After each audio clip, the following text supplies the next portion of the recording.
Ya, shalom saudara-saudara yang terkasih dalam nama Tuhan Yesus. Hari ini saya akan menyampaikan presentasi saya dengan judul Kristologi dalam Injil Yohanes, Allah yang menjadi daging dalam Yohanes 1 ayat 14. Kita masuk kepada pendahuluan.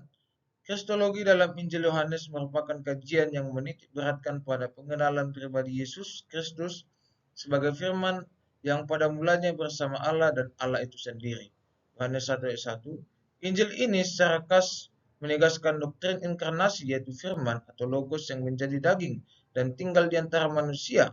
Yohanes 1 ayat 14 menunjukkan bahwa Yesus bukan hanya ilahi tetapi juga benar-benar manusia.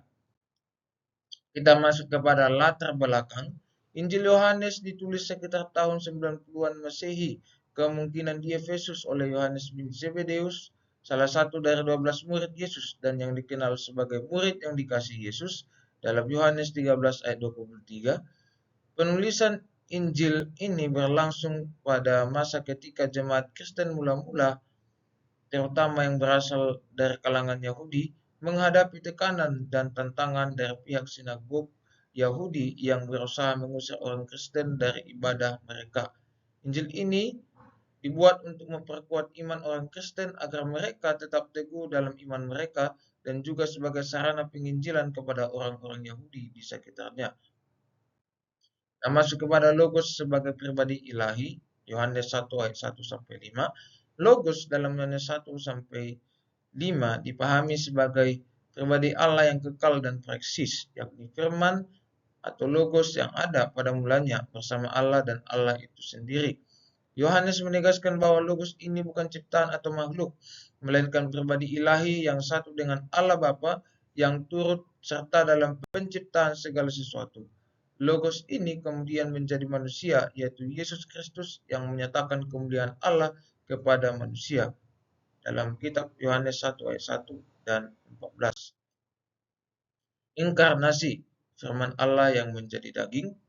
Inkarnasi, firman Allah menjadi daging adalah konsep teologis dalam kekristenan yang menyatakan bahwa firman Allah, yaitu Yesus Kristus, mengambil rupa manusia dan menjadi daging atau manusia nyata.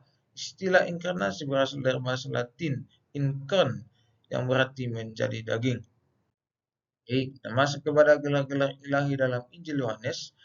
Gelar utama Yesus dalam Injil Yohanes ada 3, yaitu anak Allah, anak domba Allah, anak manusia. Kita masuk kepada hubungan Bapa dan anak. Hubungan antara Bapa dan anak dalam Injil Yohanes menggambarkan kesatuan yang sangat erat dan unik antara Allah Bapa dan Yesus sebagai anak Allah.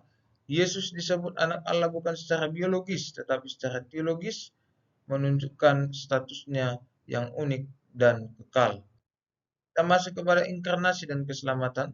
Inkarnasi adalah doktrin Kristen yang menyatakan bahwa Yesus Kristus yang adalah firman Allah atau anak Allah telah menjadi manusia dengan mengambil rupa daging dan darah manusia tanpa kehilangan kodrat ilahinya. Dalam Injil Yohanes, ini dinyatakan dalam Yohanes 1:14, firman itu telah menjadi manusia dan diam di antara kita, yang menunjukkan bahwa Allah menjadi manusia dalam pribadi Yesus.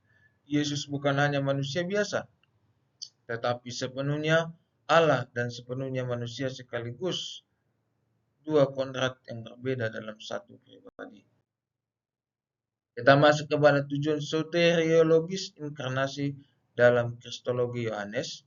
Dalam Kristologi Yohanes, inkarnasi memiliki tujuan soteriologis utama, yaitu untuk keselamatan umat manusia. Yesus sebagai anak Allah yang menjadi manusia datang ke dunia untuk menebus dosa manusia. Dia melakukan ini dengan menanggung dosa dan kematian sebagai anak domba Allah yang menghapus dosa dunia. Yang masuk kepada kesimpulan Allah yang menjadi daging.